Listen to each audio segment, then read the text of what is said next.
Good evening and welcome to Zoom In on a Fresh Conversation. It is Monday night all over again, and we are here with a very special guest. Her name is Ebony Evans, and she is the author of Dead to Me. Please welcome Ebony to Zoom In on a Fresh Conversation. Thank you for being here this evening. Oh, thank you for having me. It's a pleasure. Zoom In on a Fresh Conversation is brought to you by Iowa's Diamonds LLC, Ladero Press, Milton McCulloch, author of Love and Emancipation, and a Dante production. The dates for the Fresh Book Festival are in February 2024, February 22nd, 23rd, and 24th. Please mark your calendars. We have some very special stuff coming up for our 13th year. We're going to call that Good Luck Year and make it bigger and better than it's ever been before. So join us. If you have any questions for Ebony, please leave them in the chat room. We will get back to them at the end of the conversation. This conversation is being recorded. And Ebony, good evening. Please take a moment and give our audience a brief background.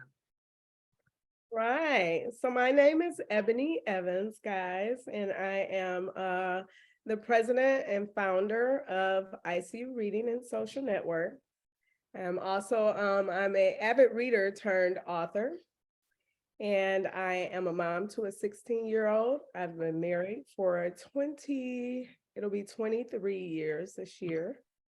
And I started EyeCU Reading with the idea that I would start a book club of women who all were passionate about reading and supporting each other. And we started off with 22 members, and we are 9 members strong. We're going to be 13 years old this year. Wow. Yeah. Good. I mean, those things are hard to keep together. Yeah. For many, many reasons. And we'll talk about your book club later in the conversation, but just that you had it this long is wonderful. If you go back and try as an author to reach book clubs, you'll find that a lot of those pages, a lot of those phone numbers are no longer any good. So thank you for hanging in there, because literacy is not an easy diet for most people. So thank you so much for that. I want to talk briefly, before we talk about your book, about your relationship with Victoria Christopher Murray and how she inspired you to write. So Victoria inspired me. We read her book Lust a while ago. And she was holding a workshop, her and Rashida, and this was going to be their last workshop. I had been hemming and hawing about writing, and if I really wanted to. I can't say that I was super passionate about writing, but I had this story that just wouldn't let me go, and it was consuming me. I was dreaming about it, and it was on my mind all the time. And when she announced this was her last workshop, I was like, it's kind of now or never. Like, yeah. And get off my ass. And try my hand at it. If nothing came out of it, then oh well. But so I reached out to her and I told her my idea, and we talked on the phone for a little bit, and she asked me why did I want to write. So I host a writing group in my in EyeCU Reading and Chatting. It's called Freestyle Friday. And Freestyle Friday is where I give authors a topic and a set of pictures each Friday, and they freestyle stories right then and there. Oh. Well, my idea was that I was going to freestyle. I was just going to pop in. I wasn't going to tell them. I was just going to write a story. So I told Victoria my idea for my book, and she's like, girl, that is not a short story. That is right. That is a book. And she stayed on the phone with me for 3 hours, like talking about it. And she's like, you got to write this. And so I tried my hand at writing, and you know, I sent her the end. I don't know if she necessarily thought that I was super serious about writing. So every now and then I would send her little snippets of what I was writing, and she right. And then when I sent her the end, she was screaming, I was screaming, and I was like, I'm done. I'm publishing it. So yeah, that's my relationship with her. And I finally met her last summer, and we were both like in tears. I stood up at NBCC and told her, that I finished the book and how she inspired me. And I now have her on my personal speed dial, and I reach out to her every now and then, and we talk, and I send her texts, and yeah. So that's You couldn't have a better mentor. I know, right? Right? Yeah. And Yeah, she has that is. given me an official blurb for the book that I will be using going forward. That she's given the okay on. I can use it on pretty much anything with promotion. So that's pretty awesome. A blurb from her. Mhm. Wow. Yeah. Talk about a stamp. No. I know you people can't pay good money for that. I What a know it. blessing. Yeah, She yeah, yeah. said, I don't tell many people yes to this, but not many people say that they're going to write. She said that a lot of people say that they want to write a book, but very few accomplish it. So that felt really good to hear from her. Yeah, I do a workshop called I want to write a book now what? Because listen, you can say that forever. Mhm. But now what? What you gonna do? Right? What's your next step? And I think that most people talk about it, but they never do it, right? So there is someone online tonight that we keep saying, so you want to write a book now, what? And that person knows who she is, but we're going to push her in 2024 to get that done. So I believe I read that you consider yourself a book nerd. And when did you become a prolific reader? So I mean, that's something that you said I yeah. heard on a podcast. I didn't call you a nerd. You called yourself. Yeah, I think it came from my best friend calling me that. Because I would just, I don't consider the book finished until I review the book. And not I can say I became a book nerd, or started calling myself one, when the book club started. Um, because everything was, I mean, I read it from cover to cover. So I'm gonna read your acknowledgments, I'm gonna read the copyright info, I'm gonna read everything in the back. And once I saw that, what I was doing was inspiring other people to do the same, um, that's when I can say I officially called myself a book nerd. And so we're going to go back to the book club. So when did you start it? And when you started it, and this wasn't one of your questions, do you remember what the first book was that you read? And how did you come up with the name? So the book club started in 2010. It started with me. I put the announcement on Facebook, and I was in a book club before I started mine. But the book club that I was in was everything that I did not want to be. They weren't supportive. They weren't about reading the book first. It was more like a social club. Um, so I stayed in that book club for about a year, and then it kind of gave me the foundation of what I wanted it to be, what I wanted my book club to be. So I put the announcement out, and I had 22 women show up at my house, and it was a tattoo party. And I told them, our goal was that we were going to support indie authors, African-American indie authors. We were going to pay dues.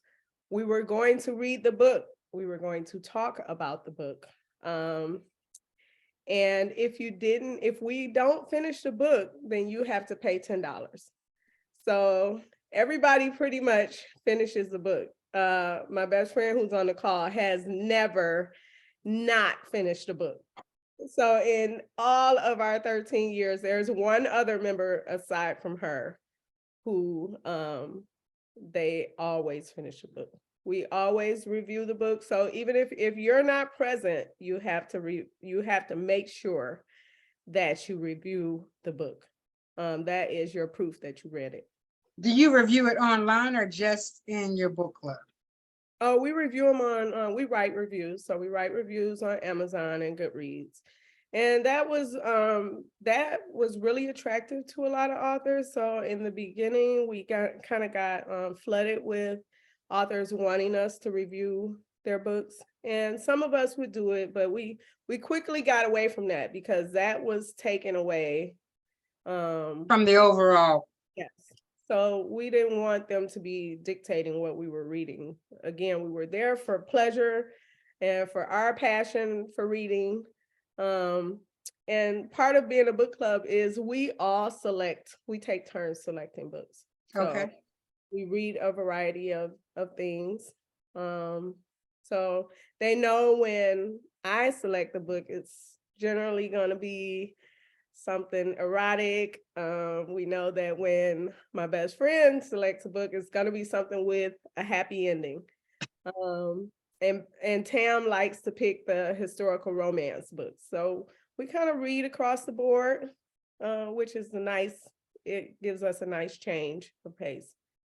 And so when you select the author, how is the author notified, or are they? So when we select the author, if I select the author, it's always going to be somebody that is in EyeCU Reading and Chatting. I like to support the authors who support us.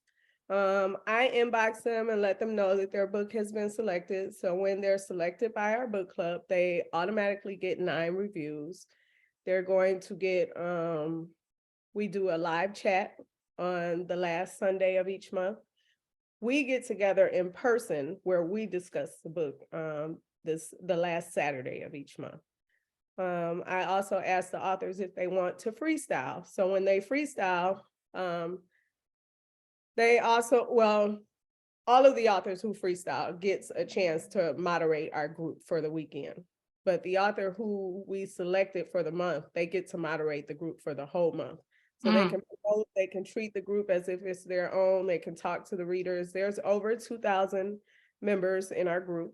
And it's a super active group. Everybody, well, not everybody, but a lot of the readers participate. So it's a great way to bridge the gap between the author and readers.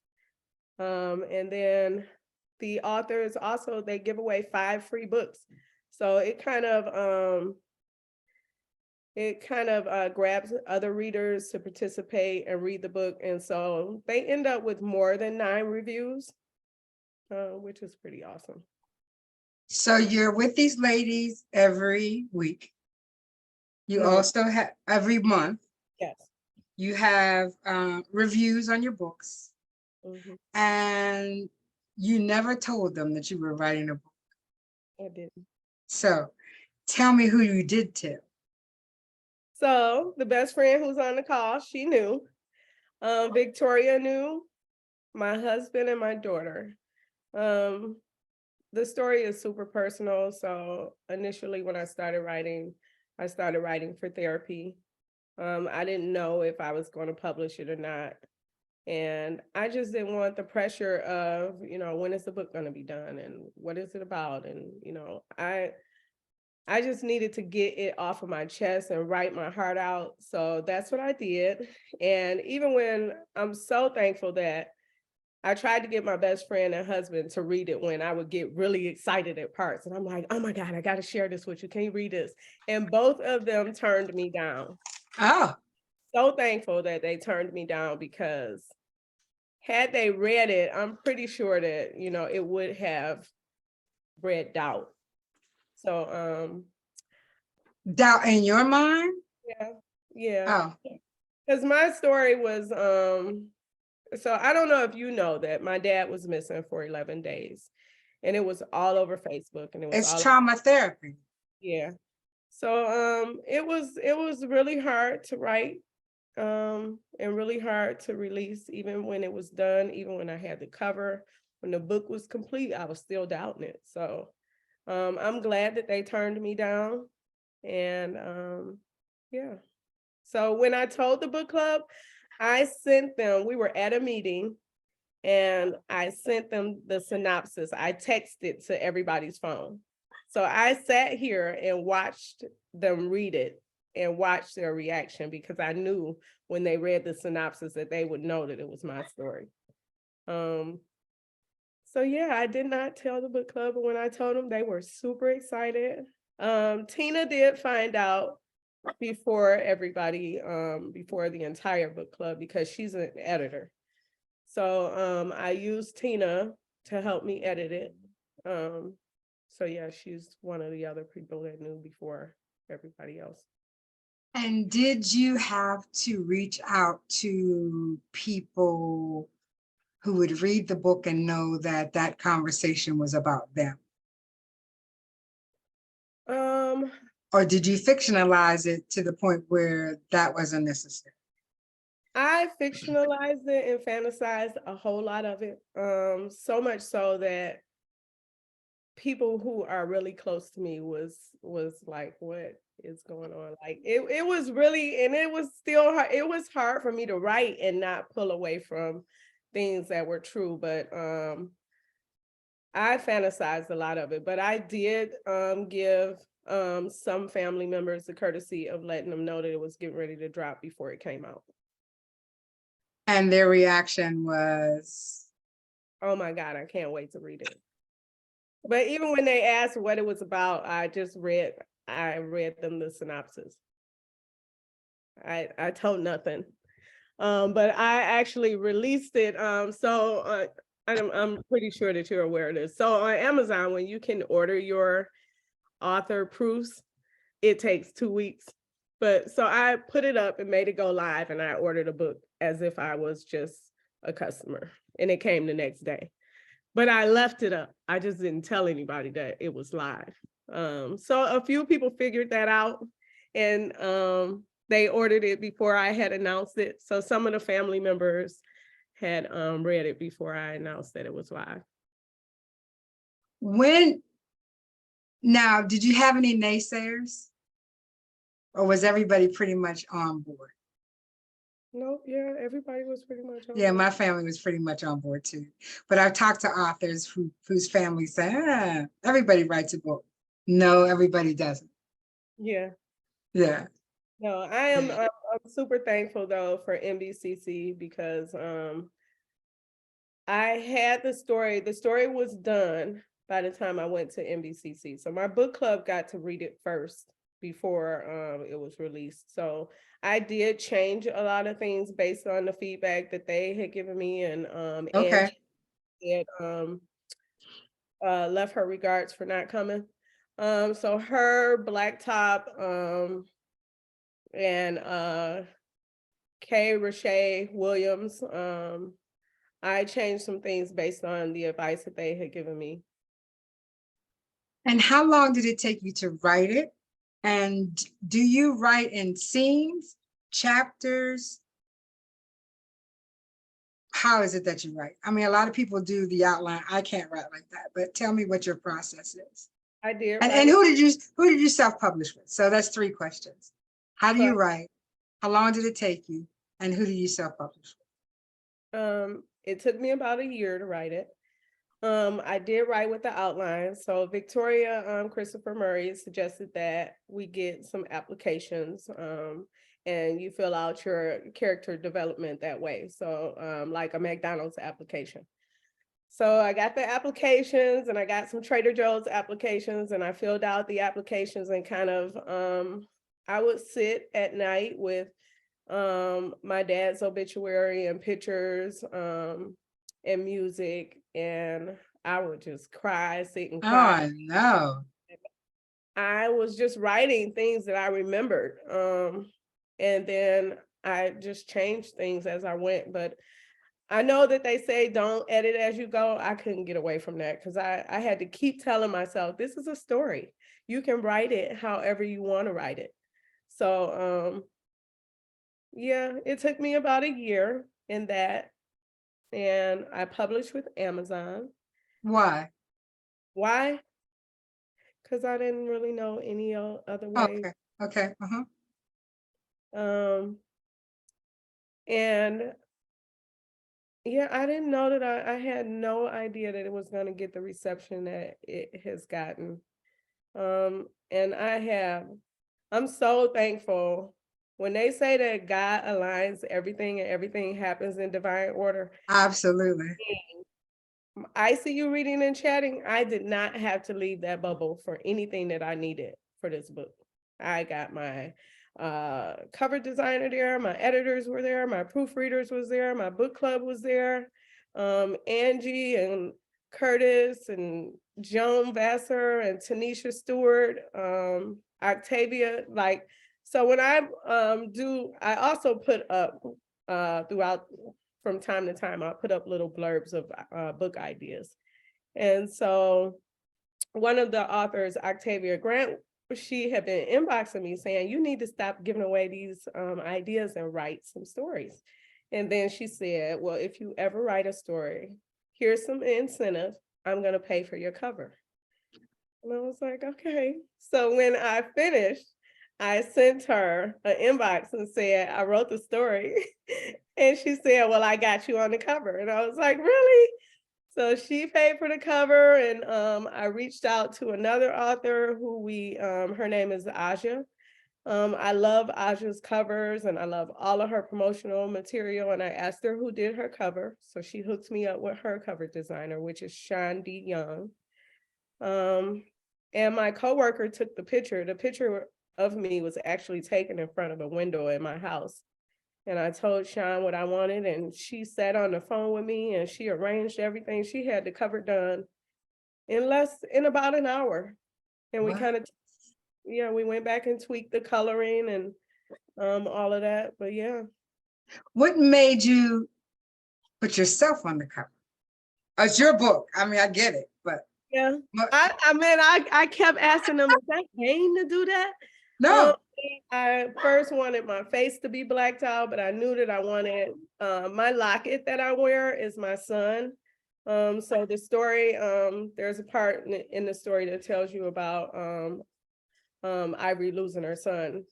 That actually happened. So that was a tribute to my son. So once I made peace with the locket being shown, I didn't care about my face, but I knew that I wanted lots to be represented. I knew I wanted a Black woman on the cover. I originally wanted the model to be standing over a casket. And one of my editors was like, nobody's buying a book with a casket on it. So she's like, don't put a casket on it. But yeah, I got the flowers from Trader Joe's and yeah. So once I made peace with I wanted to be on the cover, I was like, I'm gonna do this. And I fell in love with the cover when I saw it. It's amazing. Thank you. You also have an amazing editor. Is she taking on clients? She is. I have two editors. So one is Made for You Publishing. And she is a copy editor. So she kind of, because this was my first time and I wanted to make sure that the story flowed and made sense to the reader. She was who went through it and made sure that everything flowed right. And then Tina, Precise Editing, she's one of my book club members. Her name is Tina D. Smith, and she's also taking clients. And so when did you find that you had to take away a lot of stuff that sometimes when they edit, things have to come out. Did you have to fight for certain things to stay? No. No, it was me who was taking stuff out. Yeah. Nope, I didn't. I think because they both knew that the story was so personal that they didn't, really fight for anything. So you left me feeling like there was going to be a book 2. No. No, there could be, but no, I haven't. Yeah, I was so sick of this book. I was like, I'm done writing. I went back and changed the ending and then added something. And then yeah, no. I do want to continue to write, but probably short. This story has been told. So you don't think there's going to be a sequel? No. Like, I mean, I'm not close to it if it happens. But right the now, other side of through. yeah. Yeah. I mean, I just think you could build another story Yeah. on it. I was just saying. So you have a beautiful daughter and a furry child, which you did not mention. I hope that furry child did not hear you not mention. And a husband. So when do you find time to write? So I will write late at night. So it was when I started writing was like the height of the pandemic. So there was a lot of time to write and to get out of my head. But I'm an essential worker too, so I was always at work. Like I never stopped working. But I was also going to work the entire time that this was happening, over the 11 days. And I told my boss, she was the only person at work. And then eventually I told one other person, but it was all over the news. So I just, I would write, I would record myself, and then I would write it later on. Like I could be driving to work and remember something that happened that I wanted to write or I wanted to include. So, yeah. What about now? How we're not in an epidemic. Where are you gonna find the time now? So I go to sleep at like 2 o'clock. I have to be to work at like 7:30, but I'm up late at night. I'm a firm believer of naps. So I have to make sure that I take a nap. And by me taking a nap, like gives me my second wind. And I end up staying up really late at night. So the I'm house a firm believer in naps. I have been since I was little. I take a you are too. Man, it's 40 minutes and I'm ready to go again for another 6 hours, right? That's me. Maybe 30. I can even do 30 and be good, right? I take a nap every day at work for 20 minutes. Yeah. I can go from standing up to comatose because because you teach yourself to just kind of wind down to that, right? So yeah, I'm a firm believer. You too, Tam? Tam said she's a firm believer in that. That's right. We the nap club. So are you taking new members into your book club? So that is where EyeCU Reading and Chatting was birthed from. So EyeCU Reading and Social Network is our original club. And we became exclusive just because we've grown together. There is, I want to say 1, 2, 3, 4. There are 4 members who went to high school. We all went to high school together. There's one that is my first grade classmate. And so we just don't want to compromise that. We've had some challenges in the beginning when we had a lot of members and before people started to fall off. And so once we were, got to a rough patch, we made the decision to become exclusive. And that is when we started EyeCU Reading and Chatting. And when I say that things happen in divine order, that's what I mean, because without that, we wouldn't be where we are today. Like we've grown by leaps and bounds. So now let's talk about the EyeCU Reading and Chatting. So is that part of your Friday, Freestyle Friday comes through that? Okay. So we have Freestyle Friday, and then we have Slay the Synopsis. So I was trying to think, how am I going to get these people to talk to me? So when Freestyle Friday started off, like I used to have to go to authors and ask them if they were right. Now I don't. Like I have, it's filled. My list is filled like for the whole month.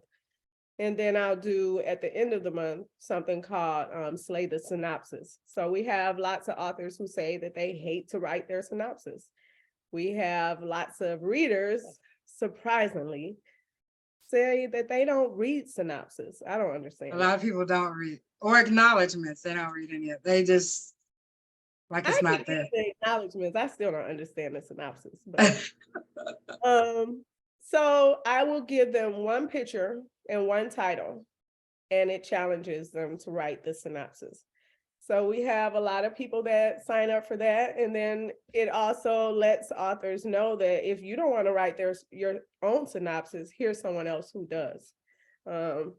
So yeah, a lot of people kind of contract that out if they don't want to. I was fortunate enough to get mine on a third try.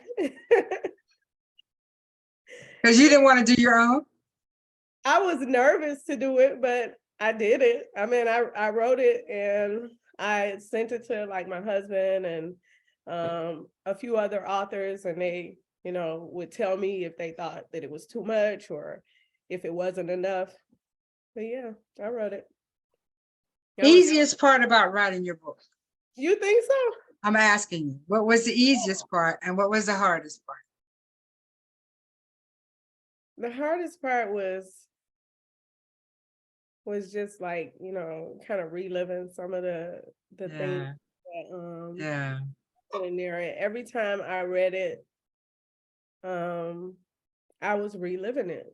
It was like I would just zone out and I would be right back there. So if you notice, like, so I love How to Get Away with Murder. So I wanted to start the book, like where you knew what happened, and walk the reader back. Walk your way backward, forward. Mm-hmm. And then the 11 days. So originally when I wrote it, I had what the news was reporting, the entire news report for the 11 days. But then once I read it, I'm like, this is getting on my nerves. I gotta cut this down. So I cut it down.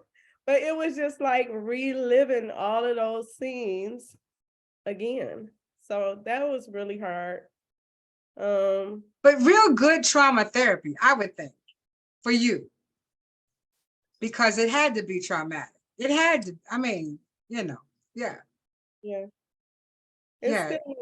It still is, but I mean, people pay good money for what this book did for you. Oh, thank you. I mean, really, right? Don't you think? Yeah, because it was definitely therapeutic to write it. Mm-hmm. And that's why I wanted to make sure that I put the therapist in there, and the therapist and the best friend's role was so that I didn't pull the reader to a sunken place and keep them there. Forever. Yes. Yeah. Those were my easiest and funnest parts to write, was the best friend, the therapist, and the husband. Black licorice. Yeah. Right, that one. Yeah. It was a great book. I mean, there's not much more you can say about it. It was very well written. I enjoyed it. I know that it was trauma therapy, but I thought if there's any way to aspire someone, which you have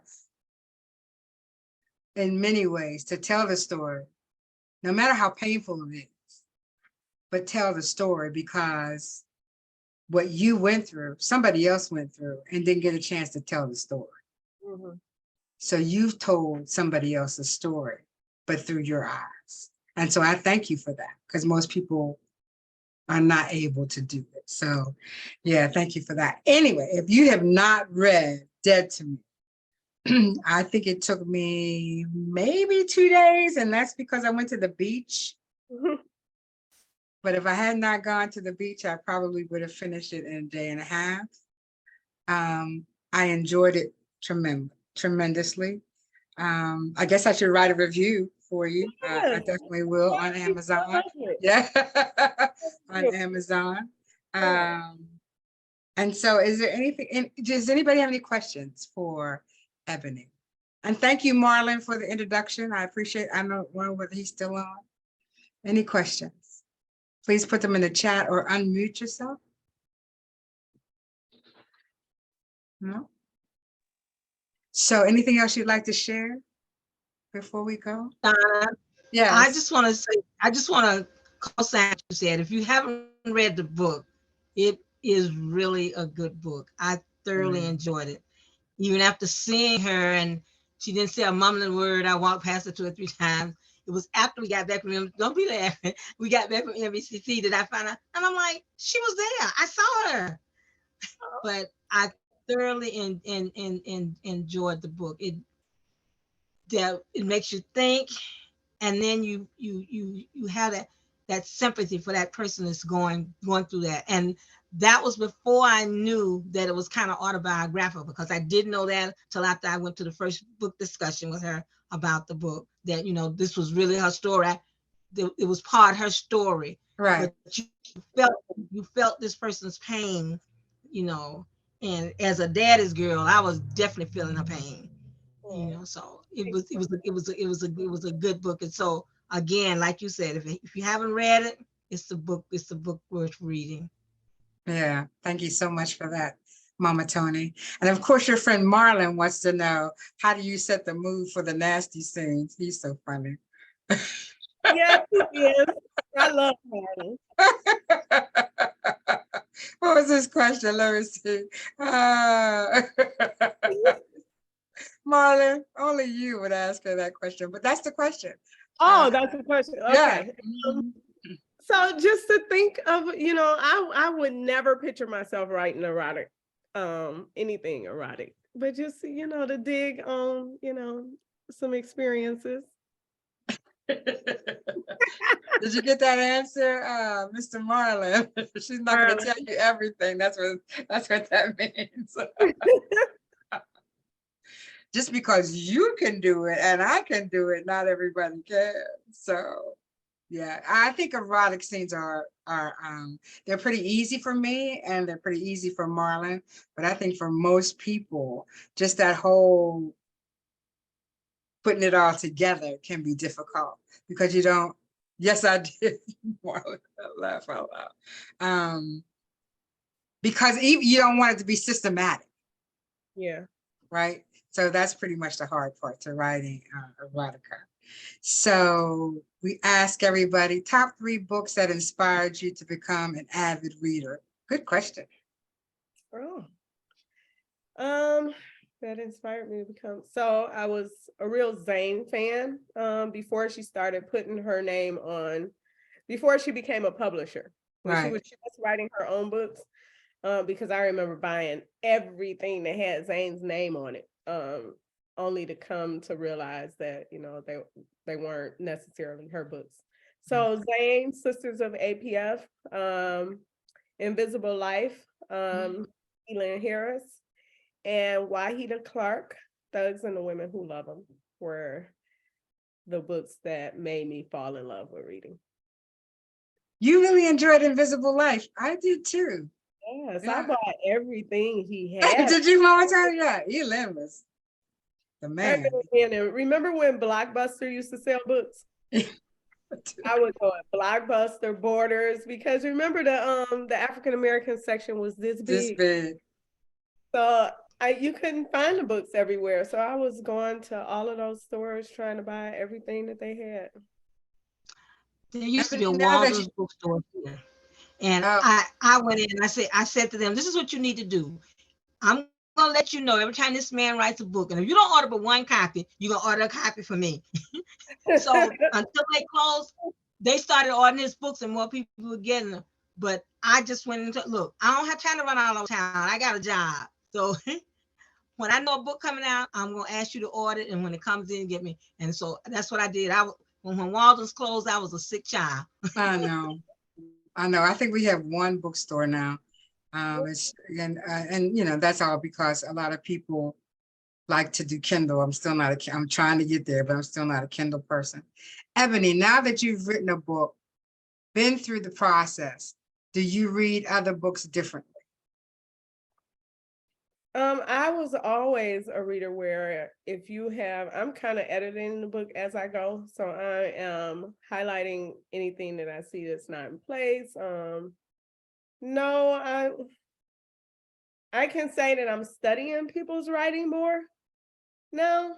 But as far as processing the book, it's still the same. Yeah. Because if you over process it, you don't enjoy the read. Okay. But no, Right.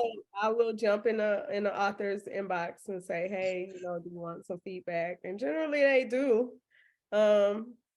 Especially if it's something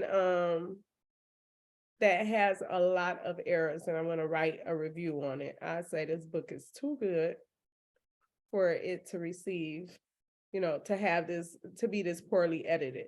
I was just talking to, I don't know if you know who Monica Waters is. Mm-hmm. And telling her that I had just read a book that I started off loving the book. And I spoke way too soon on my page saying, or in my group saying, oh my God, I love this book. You all got to find this author. And the book ended up being all over the place. And I felt like I was going to give it 3 stars. And she said, well, 3 stars isn't bad. And I said, but now that I'm an author, like I feel some kind of way about writing a 3-star review. And she said, well, I just don't finish the books if I feel like I'm going to, you know, not be able to give it 4 stars or above. And I haven't gotten there yet, but I think I'm going to really try to just put the book down and not finish it. That way I don't feel obligated to write a review for it. Here's the thing. I think that for people, melanated people, in the beginning, it was so hard. You know, when Elam was writing, he was kind of famous. There was maybe 6 or 7 famous melanated people that the bookstores would, you know, put out front in the section that was this big. Mm-hmm. But actually getting the book published, a lot of the publishers, even the self-publishers, made it very hard and very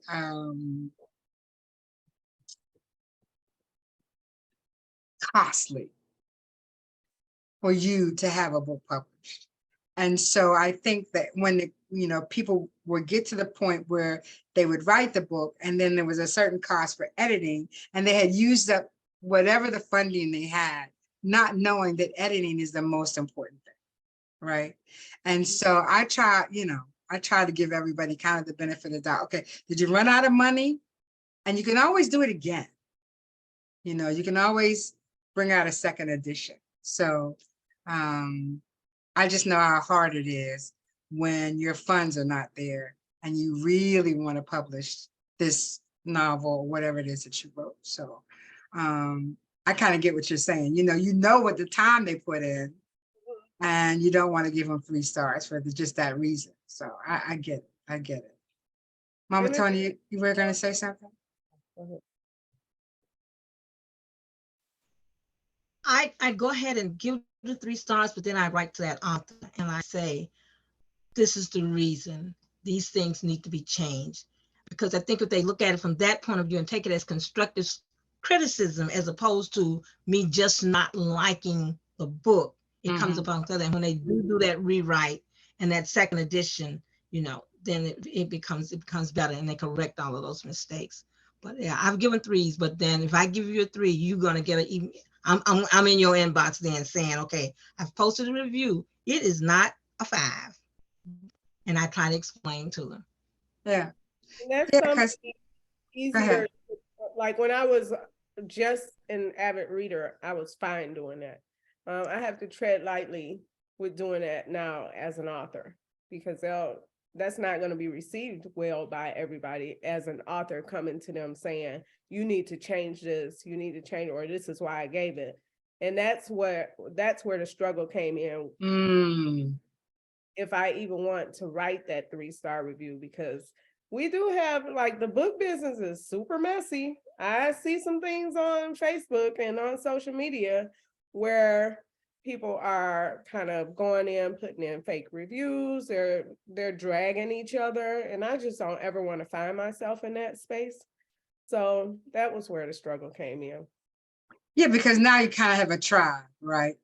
And you want to be a part of it without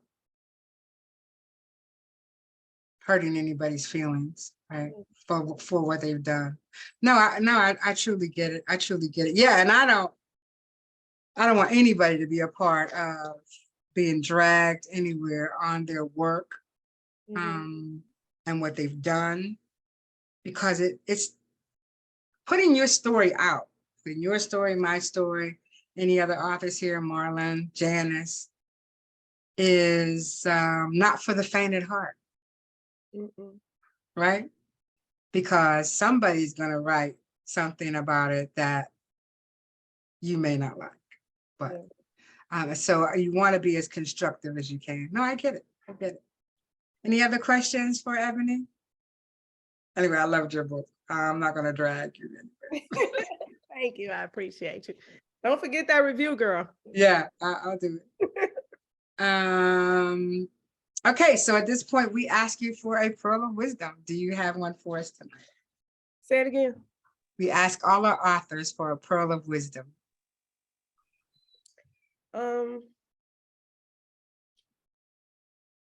Just don't doubt yourself, and don't let anybody tell you what, if you have a vision, see it through. I generally don't start talking about stuff until I'm ready to do it. I may share it with my best friend and my husband, but I don't tell a lot of people.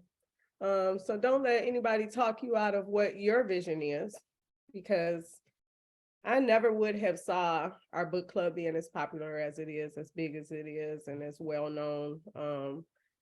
But I had people telling me, and we had a lot of naysayers in the beginning. You guys don't read books. You just get together and, whatever. Have a glass of wine. Yeah. And we are serious about our book club. Let me tell you. So I would just say, don't let anybody if it's your vision, see it through. Don't let age be a factor. I am going to be turning 50 this year. And that was another thing. It was like, do it now or do it never. Well, I'll tell you that 50 is just the beginning. What do you say, Mama Tony? It just gets, listen, it just gets better and better and betterer. Is that a word? Better. Bring on the better and the better. Yeah, man, I'm telling you, it just is. And I'm so grateful to be on the other side of 50, because you're a different person. So welcome to the other side of 50. Yeah, it's nice being here, right, Mama Tony? It is gooder and gooder. And I know that's incorrect. Yes, gooder and gooder for sure. Thank you, Ebony. Thank you, Marlon, for the introduction. Thank you all for being here this evening on Zoom and on a Fresh Conversation. And when the lights go out and the cell phone towers go down, all you have left is a flashlight and a good book. Good night, everybody. Thank you, Ebony. Good night. Good night. Right.